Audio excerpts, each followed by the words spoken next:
Let's take a look at this multiple choice question from farhatlectures.com. The company's account receivable clerk has authority to both approve credit and post write-off. What type of control deficiency does this represent? So I'm telling you right now, this is a deficiency, period. I'm telling you this is a deficiency. And what's the deficiency here? I hope you can see this. It's segregation of duties. Now, if you're taking this question on farhatlectures.com and you just don't understand what they are talking about here in the question, immediately you could ask the AI to explain the topic. Then it'll explain to you what is a control deficiency and what's happening here without, if you want to just kind of review the topic. Then you can go back and answer the question. Well, let's start with the none. This is a compensating control.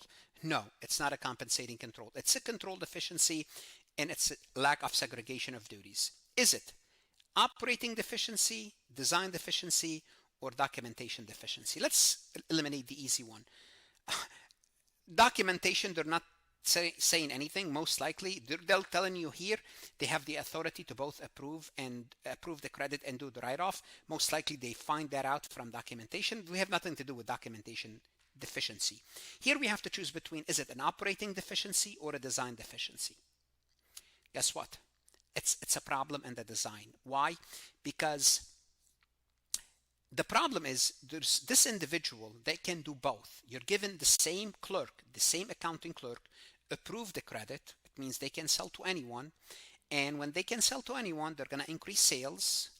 And they have the right to also do the write-off. So they can increase sales, write them off as nothing happened. And post write-off is important because also you can pocket the receipts of money. If you can do post write-off, then you have the option to do what? To make the sale and write it off for an individual. Like, for example, your friend, you can approve a sales on credit for them. Tell them, don't worry, we're going to approve you for $500,000 or $100,000 sale. You can turn around and write off, remove that receivable from the record. That's a problem. There's segregation of duties, and that's in the design itself. Now, it doesn't mean this individual is doing so. Just by the design, it's deficient. Now, if we find out that they are doing so, it's obviously operating deficiency, and it's more than that. It's fraud, but we're not even there. But it's in the design, we have a problem. Now on farhatlectures.com, you could ask the AI to explain the correct answer if you don't like the answer choices. And you can ask AI to create a similar MCQ for you. The key is to learn the material.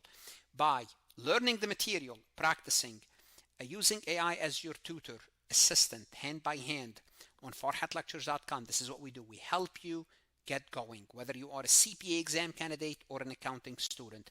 Invest in yourself. That's the best investment you can make. Good luck and peace. Want to see more CPA exam multiple choice questions solved step by step?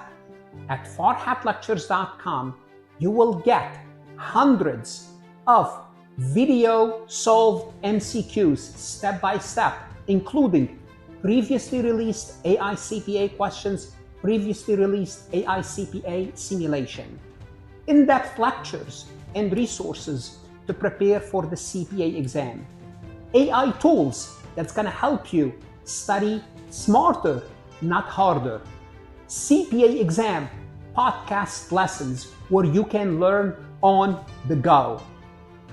And also you will get the personal guidance of support of Farhat and his team. If you are serious about passing the CPA exam, this is your next step. Visit the website farhatlectures.com, start your free trial, and I hope to see you on the website.